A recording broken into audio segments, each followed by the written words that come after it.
My name's Jack. I'm 53. I live in Sacramento, California, modest house in Citrus Heights, well-kept yard, 2 kids grown, 1 in college, 1 just moved out. For 28 years, I was married to Lisa. We met when I was 25. She was 16. It sounds like a cliché, but that's how it started. We built a life, mine in logistics, hers in the school district.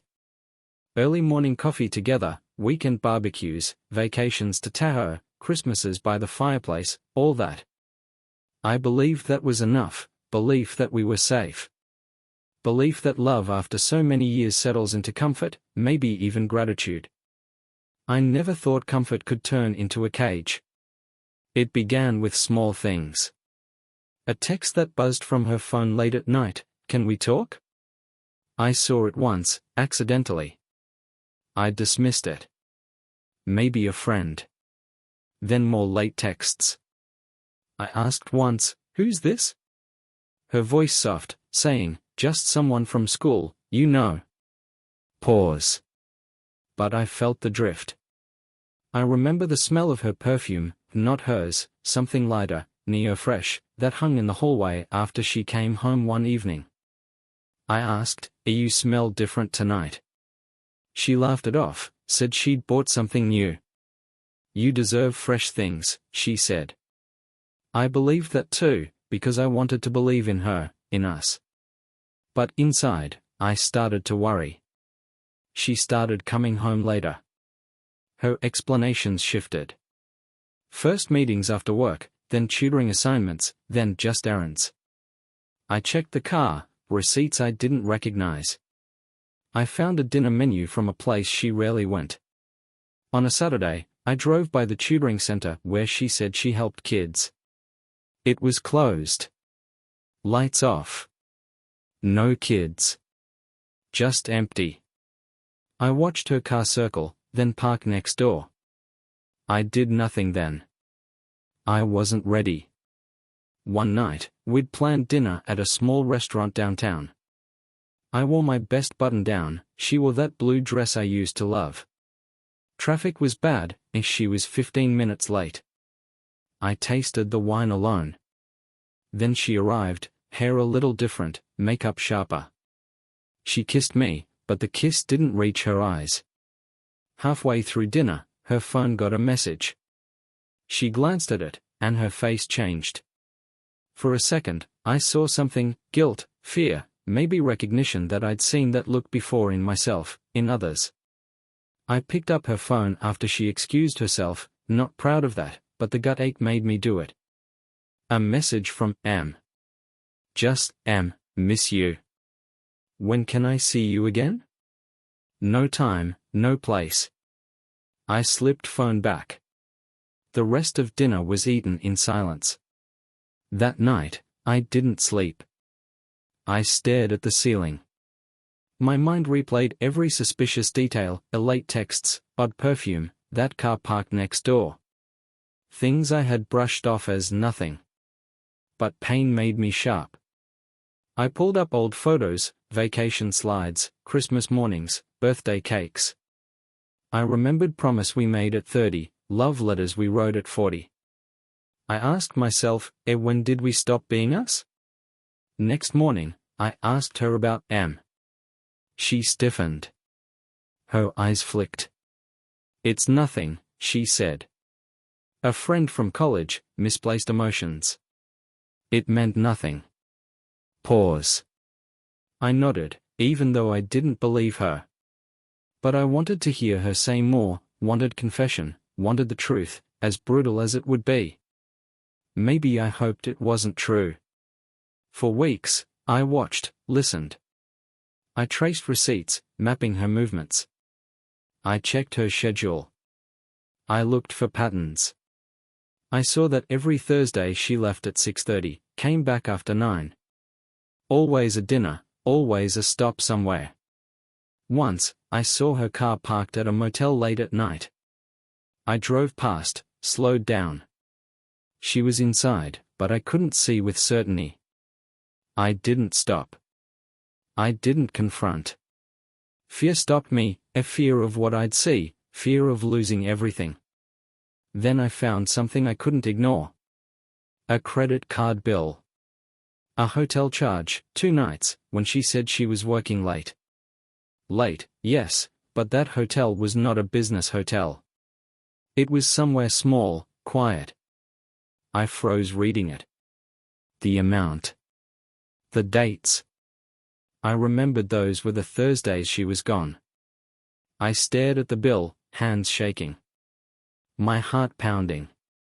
I wanted to call her. I wanted to ask. But I waited until she got home.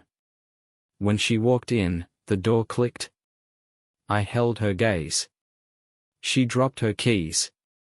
I said, "Elisa, I saw the hotel charge." She paused. Her eyes widened. She gulped. Closed her mouth. I asked, "Is there someone else?" She looked at me like I'd wounded her. She closed her eyes, then opened them. "Yes." Whispered. A confession. It was so small I almost missed it. "Yes, there is." Then silence. The kind that makes your ribs ache. I sank into a chair, wine still in hand. She didn't move. She didn't speak until later, when tears came. "I'm sorry," she said. "I never meant to hurt you." Pause. I didn't know what to say. I didn't know what I wanted. That confession, it broke something, but it also freed something. Because now I knew. Now I could breathe, despite the hurt. Despite the betrayal. I closed my eyes and let the weight settle. I felt unbearably old. Betrayed. And yet, strangely alive, because truth, even sharp, is better than illusion. For now, I don't know what comes next. I know the way ahead is painful. I know my heart is cracked. But I also know I will not be silent. I will not be broken quietly. This is part 1. In the next, I will decide, fight back, walk away, or make something they'd never expect. After Lisa said it, those 3 words, "yes, there is," the air in the room felt different. Thicker. Heavier. The kind of silence that feels like it's pushing down on your chest. I didn't speak for a long time. I just stared at her. I watched her face as she tried to keep it together, lips trembling slightly, eyes glistening, but no tears yet. Just that look. The one people wear when they know they've ruined something, but they're still trying to figure out how to spin it. I finally asked, in a voice that didn't sound like mine, "Who is he?" She hesitated. Looked away. Then back at me. "It doesn't matter," she said. That answer? That answer hit me harder than the confession itself. Because when someone tells you it doesn't matter, it always means it matters more than anything. I stood up, slow. Walked to the kitchen. Poured a glass of water, but my hand was shaking so much I spilled half of it on the counter. I didn't wipe it up. I just stared at the puddle for a moment. Then I turned back. "How long?" I asked. Lisa didn't answer immediately. She was sitting now, hands folded in her lap like a student being scolded. She stared at the floor. "A few months," she said. "Be honest." Her eyes snapped to mine. And that's when I saw it. That flicker. The same look she used to get when the kids were little and she knew they'd broken something but didn't want to admit it. "Almost a year," she whispered. "A full year. 12 months. 52 weeks of lies. Of dinners skipped. Of cold shoulders.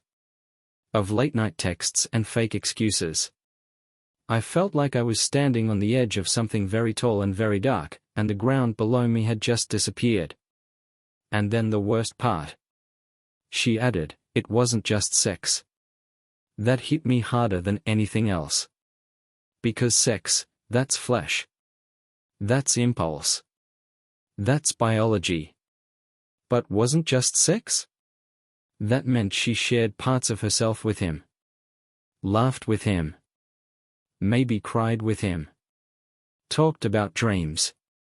Fears. Her day. Things she hadn't done with me in. God, how long? I walked outside. Needed air. The sun was setting, casting a deep orange glow over the backyard. The same yard where we once had summer cookouts, where our dog used to chase the kids, where I built that damn swing set by hand, bolt by bolt. It all felt like a photograph someone else had taken. I leaned on the railing of the deck and breathed deep. My throat was tight. My chest was on fire. Behind me, I heard the door creak open. "I'm sorry," she said softly. I didn't answer. I never wanted this to happen. I didn't plan it. I turned. Looked at her. "You didn't not plan it, either," I said. She nodded. Quietly. No defense. "Are you in love with him?" A beat. "I don't know." Another pause. "I think so." And there it was. Another blade. Same wound. I nodded. Once. Slowly. Let it sink in. I didn't rage. I didn't throw anything. I didn't scream or cry. Instead, I walked past her, into the house, into our bedroom. I opened the closet. Grabbed a small bag. Clothes. Toiletries. Nothing major. Just enough for a few days. She followed me. "What are you doing?" I zipped the bag. "Leaving," I said. "Jack, please. Don't." "Lisa," I said, cutting her off, my voice calm, too calm, "I need space. You made your choice. Now I'm making mine." She looked stunned. Maybe she expected a fight. Maybe she thought I'd beg, or cry, or ask what I did wrong. But I didn't give her that. I wasn't going to. I left that night. Drove to a motel off Sunrise Boulevard. Clean place. Quiet. No questions asked. I sat on the bed, bag untouched beside me, and stared at the blank TV screen for almost an hour before I realized I hadn't even turned on the lights. I didn't sleep. My mind ran in loops. I thought about every lie. Every detail. Every excuse. Every Thursday night that I'd spent alone, thinking she was doing something good, helping kids, grading papers, just working late. What a joke. The next morning, I went to work. Didn't say much. People noticed. One of my coworkers, Greg, asked if everything was okay. I lied. Said I wasn't feeling well. He nodded, offered me some aspirin. I appreciated it more than I let on. After work, I called my son. "Hey, Dad," he said. "Everything okay?" I paused. "I need to talk to you." He came over that evening. I told him the truth. He didn't say anything for a long time. Just stared at the floor, then looked at me. "I always thought something was off," he said. "She's been distant. Different." We sat in silence. Then he said, "What are you going to do?" I didn't know. Not yet. But I knew this, I wasn't going to just sit there and let it happen. I wasn't going to let her walk away clean, like nothing ever happened. I wasn't going to let the guy she cheated with think he could just slink back into his life without consequence. I may have been quiet. I may have been calm. But I wasn't weak. I started digging. Backtracking her calls. Looking through old emails. Passwords I still had access to. Cloud backups she didn't know were synced. It didn't take long. His name was Mark. Mark C. A gym teacher. Divorced. No kids. Mid-40s. Balding. Generic. They met during some community outreach program. She helped with curriculum, he ran after-school fitness for at-risk kids. Touching, right? I found emails. Photos. One of them kissing in her car. Another in the hotel room mirror. She wore the necklace I gave her for our 20th anniversary. I felt rage. But it was clean. Focused. I made copies. Backed up everything. Uploaded it to a private drive. Then I made a plan. I didn't want to just confront him. No, I wanted to make sure he lost something, too. Something important. Something personal. You see. Mark worked at a charter school. The kind that gets funding based on public image, test scores, community trust. The kind that doesn't like scandal. Especially when it involves screwing around with a married coworker on school grounds. I contacted an attorney. Quietly. Asked about what I could and couldn't do. He gave me limits. I planned inside them. Then, 1 week later, I made an appointment. With the school board. I didn't yell. I didn't accuse. I simply showed them photos. Emails. Timelines. I said nothing defamatory. Just facts. Let the pictures speak. Let the timestamps tell their own story. They listened. Faces pale.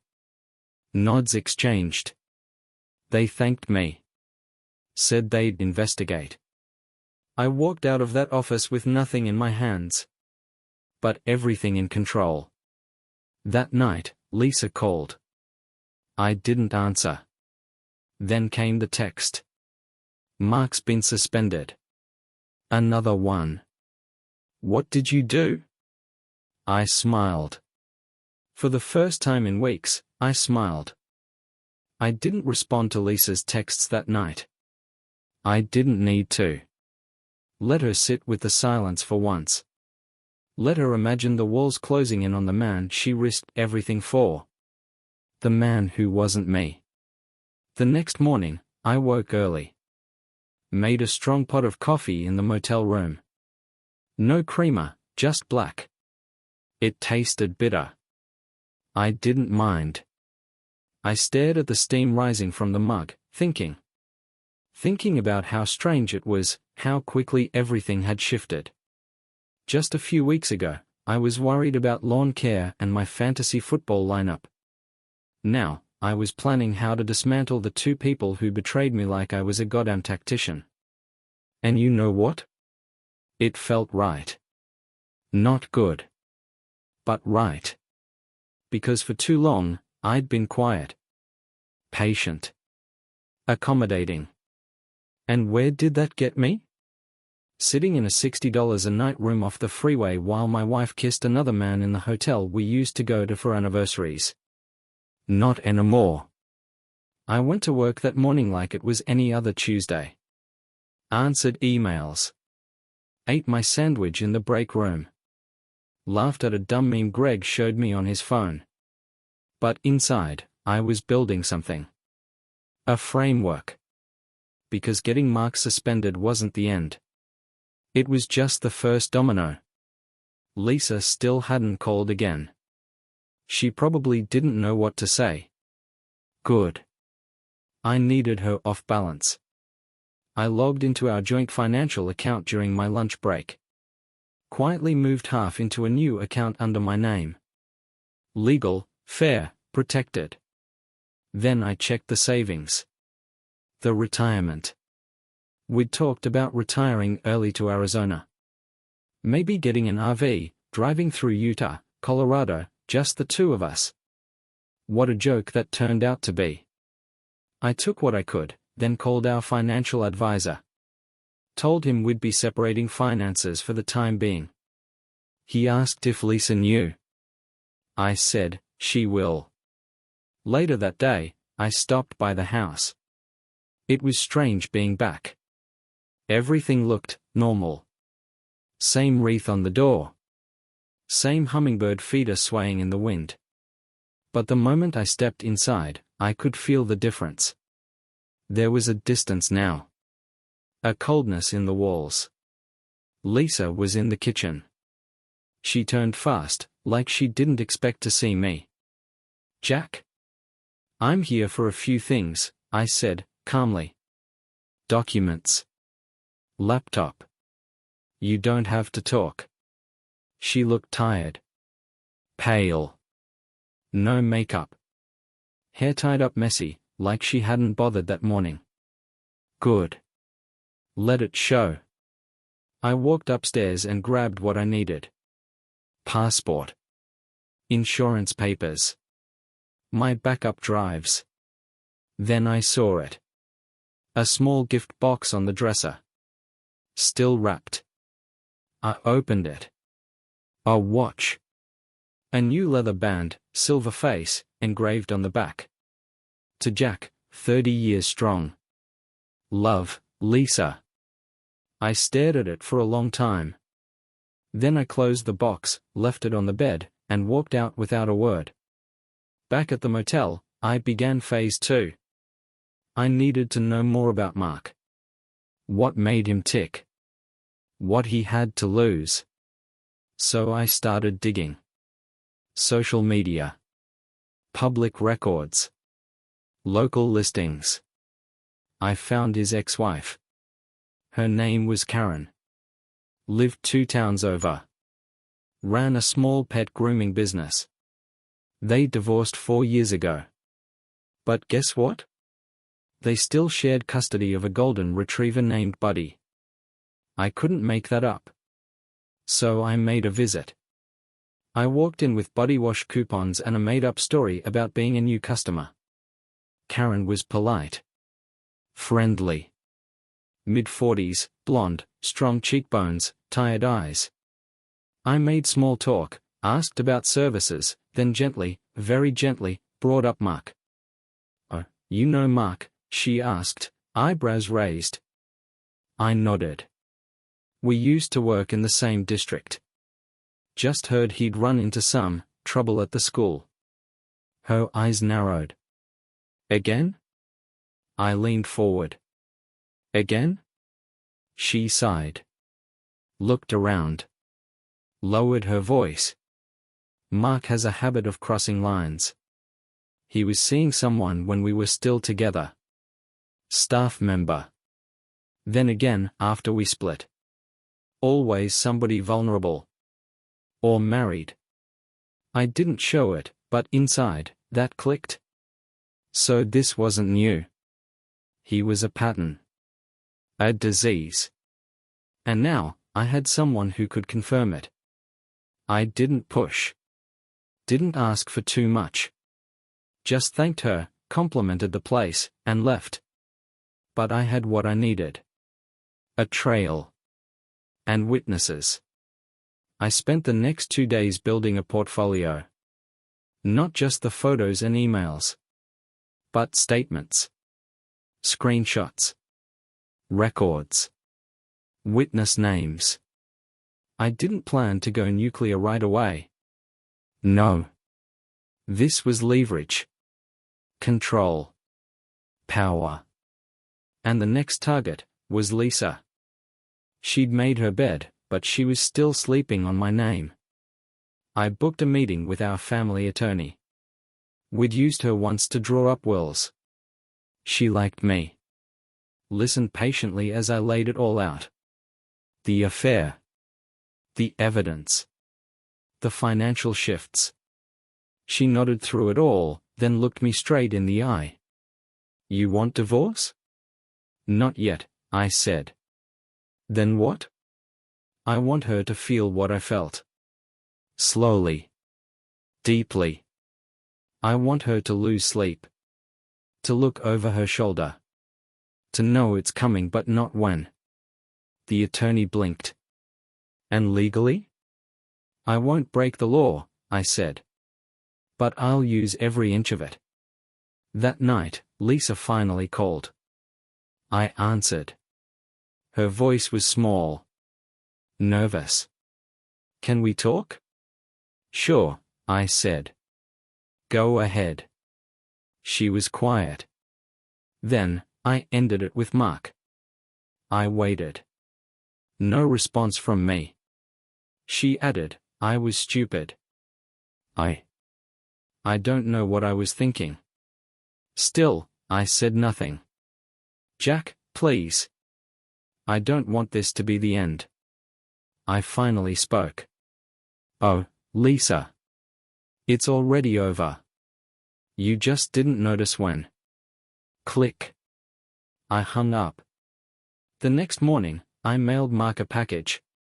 Inside, printed screenshots of his emails with Lisa. A copy of the school board's response letter. A list of witnesses I had compiled.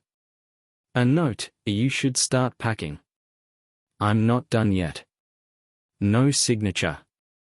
Just the truth. 2 days later, Lisa called again. I think he's leaving town. Good, I said.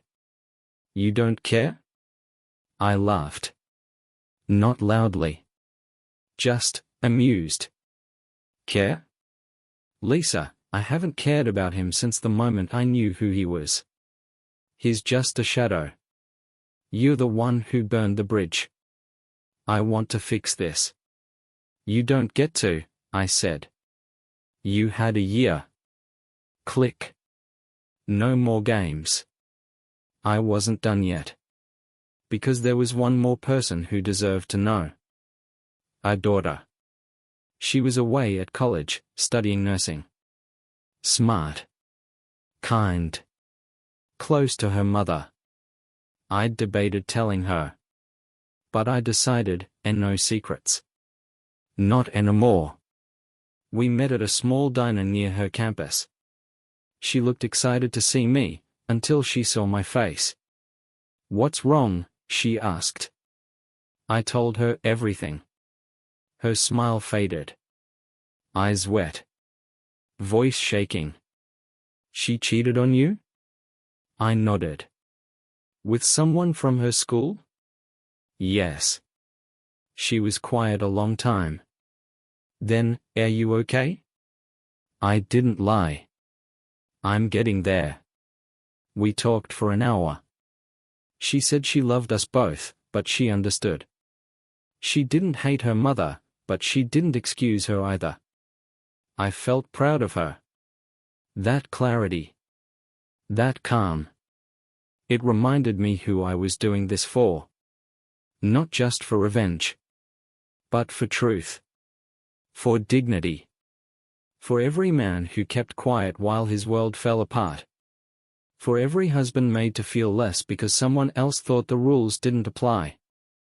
I was no longer just reacting. I was reclaiming. The weekend after I spoke to our daughter, I stayed home. Not in the motel. Not in some temporary limbo. Home. My home. I had every legal right to be there. And Lisa, well, she wasn't. She had moved out. Packed a few bags quietly, left a note on the counter that read, I'll give you space. Let me know when you're ready to talk. Cute. I took the note, tossed it in the trash, and opened a bottle of scotch I'd been saving for retirement. Poured myself a glass. Sat in the den.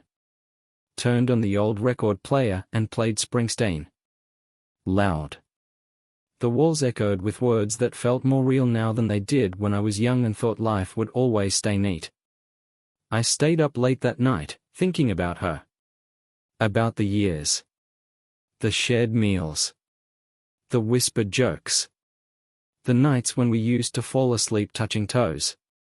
And I wondered, was it all fake? No. That's the part that hurts. It was real, until it wasn't. That's what betrayal is. It's not the lie, it's the loss of what once was truth. I slept in my own bed. Alone. And I slept well.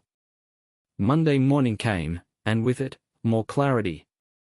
Lisa sent another text. No words this time. Just an old photo of us from a trip to Mendocino. Smiling. Wind blowing her hair across her face, my arm wrapped tight around her. A memory bomb. I didn't respond. Instead, I opened my laptop and got to work on phase 3. Because I knew what she cared about most now. Not Mark. He was a symptom. No, what she truly cared about, what she still had left, was her image. Her reputation. Her friends. Her career. Her carefully crafted facade of the strong school professional with a golden marriage and perfect kids. And that could be broken. I started with PDA. Lisa had been on the board for years. She organized fundraisers, ran charity drives, mentored new hires. She was the queen bee of suburban goodwill. I didn't blast anything publicly. That's not my style. I simply reached out to 2 women I knew, mothers, old neighbors. One of them, Kelly, used to babysit our daughter back in the day. Still liked me. Still invited me to her 4th of July BBQs. I told her everything. Calm. Clear. With evidence. Screenshots. Timeline. Photos. At first, she gasped. Covered her mouth. Then she looked me in the eye and said, "Jack, oh my God. She used to brag about how solid your marriage was." I just nodded. Told her I wasn't asking for drama. Just truth. And boundaries. Later that week, I got a call. The district was re-evaluating Lisa's mentorship duties. Apparently, word had trickled upward. Fast. I didn't gloat. But I wasn't sad either. The woman who once proudly wore her Mrs. Carter role model pin was now quietly stepping back from the spotlight. Good. Mark, on the other hand, was imploding. One of my contacts at the school board said he'd formally resigned. No thank you speech. No party. Just a silence louder than any applause. But I wasn't done. I wanted Mark to understand something deeply personal. That actions have echoes. So I mailed a second package. This time to his mother. I'd found her address in an old online directory. Still lived in the same small house he grew up in. Inside the envelope, a printed email from Mark to Lisa, where he called me a washed-up husband who probably hasn't touched her in a year. Also inside, a short note. He's not who you think he is. J. Was it cruel? Maybe. But I'd spent a year being lied to, ignored, made into a joke behind my back. So no. It was justice. A different kind. One they'd feel in the quiet moments. In conversations over coffee. In family dinners that would never taste the same again. Lisa called again. Voicemail. Her voice shaky. Jack? I know you're angry. I know I deserve it. But please, can we talk? Just once? Not about us. Just closure. Closure. Funny word. It's the thing people ask for after they've taken everything from you. I didn't delete the message. I saved it. Played it back twice. Then I made a plan. Saturday morning, I invited her to the house. Neutral ground. My terms. She arrived at 10 sharp. Hair done. Casual sweater. No makeup. A face trying to look soft, humble, broken. I let her in. No hug. No small talk. We sat in the living room. Opposite chairs. I watched her like a hawk. She looked around like it was a museum she hadn't been to in years. This feels strange, she said quietly. I nodded. It should. She bit her lip. I want to start by saying I'm sorry. Not just for the affair. For the lies. For making you feel small. That word. Small. I sat up straighter. You didn't make me feel small, Lisa. You just revealed how small you were willing to become. That shut her up. She nodded. Took the hit. I wasn't happy. I wasn't, either, I said. But I didn't go looking for someone else to fill the gaps. She flinched. I continued. You want closure? She nodded again. I reached into the drawer beside me. Pulled out a file folder. Inside, the divorce papers. Already drafted. No court date yet. Just, inevitable. Her hands trembled as she opened them. You really doing this? She asked. Yes, I said. I am. But what about us? There is no us, Lisa. Not anymore. She looked like she might cry. I didn't comfort her. She'd cried in another man's arms already. Let him deal with her tears now. She placed the folder down gently. I deserve this, she whispered. Yes, I said simply. I don't know who I am without you. And there it was. The truth. She thought I was her anchor. Her constant. Her safety net. And she'd cut that rope for what? A fling? An escape? She stood to leave. I didn't follow. Before she walked out, she turned and asked, Are you going to be okay? I gave her the answer she didn't expect. I already am. That night, I went for a drive. Windows down. Wind in my face. No destination. Just movement. Freedom. I pulled into a late-night diner off I-80. Ordered a burger. Fries. A coffee I didn't need. The waitress was kind. Called me hun. I smiled. In the booth beside me, an older couple laughed over milkshakes. I listened. And for the first time in a long time, I didn't feel like a ghost. I felt real. Present. Alive. The divorce was finalized exactly 73 days after I handed Lisa the papers. No courtroom drama. No desperate pleas. Just signatures, silence, and a notary who looked like she'd seen it all. We sat across from each other in the lawyer's office. I brought a pen. She brought a tissue. When it was done, she looked at me and said, I thought we'd grow old together. I didn't flinch. So did I. She left before I did. I stayed in the room, staring at the empty chair across from me. 28 years together, reduced to paperwork and a half-empty box of Kleenex. There were no fireworks. No champagne. But the silence afterward felt like peace. And I hadn't felt that in a long time. A week later, the house sold. Too many memories. Too many ghosts. Too many Thursday nights echoing in the walls. I packed up what I needed, old photos, my books, a few tools, and my father's watch. Left behind the furniture, the dinner sets, the wedding china that had collected dust for years. Lisa took what she wanted. I didn't argue. I didn't care about plates and throw pillows anymore. I bought a small house on the outskirts of Roseville. 2 bedrooms. 1.5 baths. Clean kitchen. A small backyard where birds nested in the fence. It wasn't fancy. But it was mine. And every corner, every wall, every echo in that house, it was free of her. For a while, I kept to myself. I went to work. Took up walking trails on the weekends.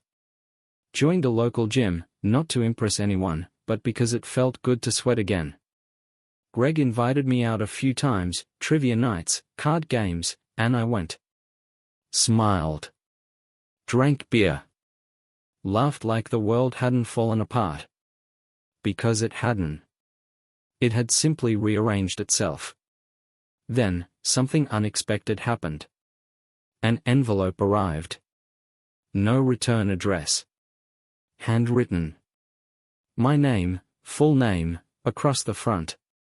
Inside, our letter. From Mark. Yes. That Mark. It wasn't long. Just one page. He wrote that he had moved out of state. Lost his job. His license to teach had been temporarily suspended pending review. He was working construction now. Living with a cousin. And then, near the bottom. I never meant to blow up your life. I just wanted something that felt new. I didn't think it would go this far. No apology. Just a confession of regret. That was worse. Because he still didn't get it. He thought he'd blown up my life. As if I was a victim of circumstance. As if this just happened to me, like a car crash or an earthquake. But no. He didn't destroy me. He freed me. I burned the letter. Watched the words turn to ash in a ceramic bowl on my back porch. Not because I was angry. But because I didn't need his voice in my space. He'd taken enough already.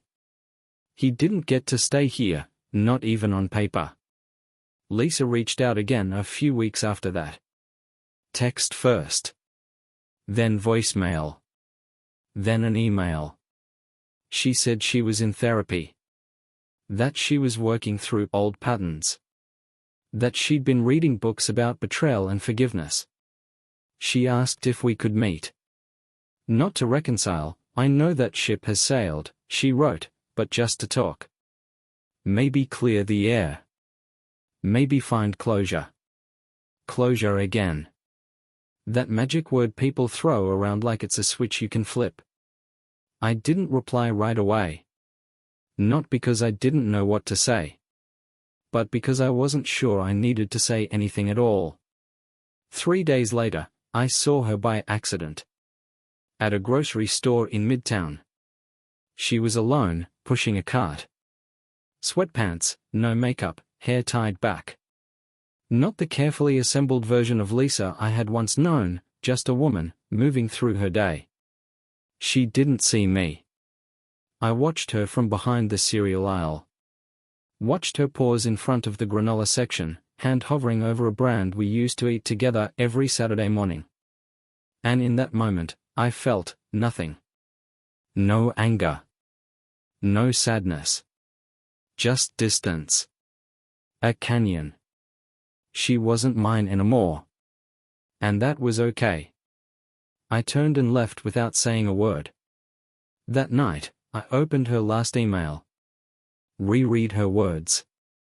The ones about healing. About learning to live with the choices I made. At the bottom, she'd written, if you ever want to talk, about anything, really. I'll be here. I clicked reply. Typed one line. Take care of yourself. Then I hit send. That was it. The last word. I'd like to say I moved on cleanly after that. That I found someone new. Fell in love. Rode into the sunset with a better woman and a better life. But that's not how it works. Healing isn't cinematic. It's not candlelit dinners and perfect timing. It's quiet mornings where you don't flinch when your phone buzzes. It's walking past her favorite restaurant without your stomach turning. It's seeing your own reflection and finally not looking away. One morning, I got up and realized I hadn't thought about Lisa in days. And that felt like freedom. Our daughter came to visit in April. She brought a guy with her. Nice enough. Shy smile. Firm handshake. I didn't ask about Lisa. She didn't bring her up. We watched a ballgame together, grilled burgers, argued over who was better, Montana or Brady. It felt like old times. Only lighter. Less weight. When she left, she hugged me longer than usual. Said, "You look good, Dad." Like, solid. I smiled. That meant more than she probably realized. One evening in May, I walked into a bookstore in Folsom. I hadn't been in one in years. Not since Lisa stopped reading and Netflix took over our nights. I was browsing the shelves, fiction, thrillers, when someone asked if I'd read that particular author before. I looked up. She was maybe late 40s. Dark curly hair. Reading glasses tucked into the collar of her denim jacket. Kind eyes. "No," I said. "Any good?" She smiled. "Hit or miss." "But this one?" "Solid plot. Terrible ending." We laughed. Talked for a few minutes. Turns out she was a teacher, English. Divorced. Loved coffee but hated espresso. Dog person. Bookworm. Name was Rachel. She didn't ask about my past. I didn't volunteer it. We just talked. And when I left, she said, "Next time you're here, I'll save you the last copy." I said I'd hold her to that. That night, I thought about her smile. About how light the conversation felt. About how easy it had been. Not forced. Not fragile. Just possible. And maybe, just maybe, that's the best kind of healing. Not a grand finale, but a quiet beginning. A few weeks after I met Rachel in the bookstore, I saw her again. This time, not by accident. I went back. Same day. Same time. Thursday evening around 6:15. I told myself I was just there to browse. To pick up that thriller she mentioned, maybe even read the ending she said was awful. But I knew better. I walked through the door and immediately scanned the rows. She wasn't there. I felt a strange twinge of disappointment. Like a balloon deflating, slow and quiet. I picked up a book, pretended to read the back cover, but my heart wasn't in it. Then, a voice behind me. "Looking for a happy ending?" I turned. Rachel. Same jacket. Same smile. But this time, she wasn't a passing conversation. This time, she was the reason I'd come. I smiled. "Only if it's not too predictable." She laughed. And just like that, we picked up where we left off. We got coffee that night. A little cafe around the corner, one of those places that closes early and plays just too loud, but makes a perfect cup. We sat outside. Talked for hours. She told me about her students, how she loved the challenge, how the essays were getting shorter and the excuses longer. I told her about logistics, about the trucks, the routes, the warehouse politics. It wasn't romantic. It wasn't even flirty. It was just easy. Real. Two people talking because they wanted to, not because they needed to fill the silence. Before she left, she said, "I hope this isn't weird, but you seem like someone who's been through a lot." I nodded. "You're not wrong." She didn't ask for details. She just said, "You carry it well." The next few weeks, we met again. At first it was casual. Bookstore chats. Walks around the lake. Coffee turned into lunch, lunch into dinner. No pressure. No rush. One night, I told her about Lisa. About the affair. The motel. The divorce.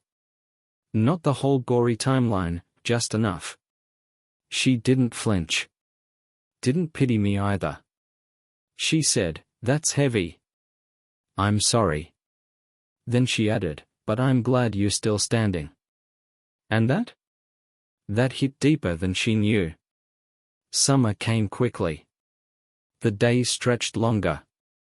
The heat settled in. Rachel and I started cooking together. Simple stuff, grilled vegetables, lemon chicken, pasta with too much garlic. I hadn't done that in years. Not really. With Lisa, it had become routine. Microwave dinners. Delivery. Sitting in front of the TV while we barely spoke. But with Rachel? We moved in the kitchen like a team. Jokes. Small touches. Music playing low in the background. One night, she turned to me while chopping onions and said, "You have really kind eyes, Jack." And I don't know why, but I had to step outside. Not because I was upset. But because I felt it. That crack in the wall. That small, undeniable feeling that maybe, just maybe, I was letting someone in again. We didn't label anything. No boyfriend, no dating, no exclusive. We were just us. Two people who had been broken, but not beaten. Two people who had lost things, time, trust, pieces of themselves, but still wanted to build. One brick at a time. I saw Lisa again in September. At a hardware store, of all places. She was looking at paint swatches. Alone. When she noticed me, she smiled weakly. Walked over. "Hey," she said. "You look good." I nodded. "You too." Small talk. Harmless. Then she said, "I heard you seeing someone." I didn't answer right away. Then, yeah. Her name's Rachel. Her eyes dropped to the floor. "That's good. I'm happy for you." I gave her a polite smile. Nothing more. Before she walked away, she said, "You were always the better one between us." I didn't correct her. Didn't say, "No, we were just different." Because that would have been a lie. I wasn't better. I was just finally becoming who I'd buried for too long. A few weeks later, Rachel invited me to meet her sister. It was a casual backyard get-together. Nothing formal. Grilled hot dogs, paper plates, folding chairs in the grass. But it felt like a step. She introduced me simply, "This is Jack." No long story. No disclaimer. Just Jack. People were kind. Curious, but kind. Her niece, maybe 7 years old, sat on my lap at one point and asked, "Are you Rachel's boyfriend?" Rachel laughed. I did too. Then I said, "I'm her friend who makes great grilled corn." That answer seemed to satisfy everyone. That night, after everyone left, we sat on her porch. Bare feet. Quiet air. Crickets in the distance. She turned to me and asked, "Do you ever think about what you'd say to her?" "Lisa, I mean. If you had one more conversation. One last moment." I thought about it. And the truth is, I didn't. I'd said all I needed to. She'd made her choices.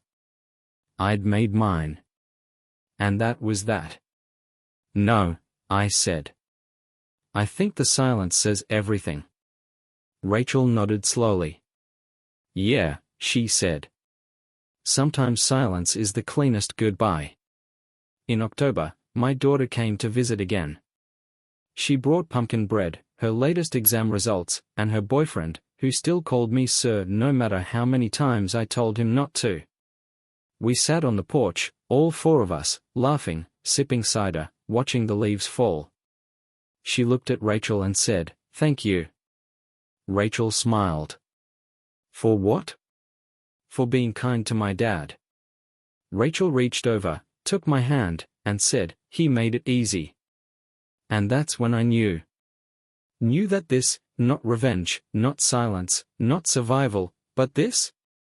This was the real victory.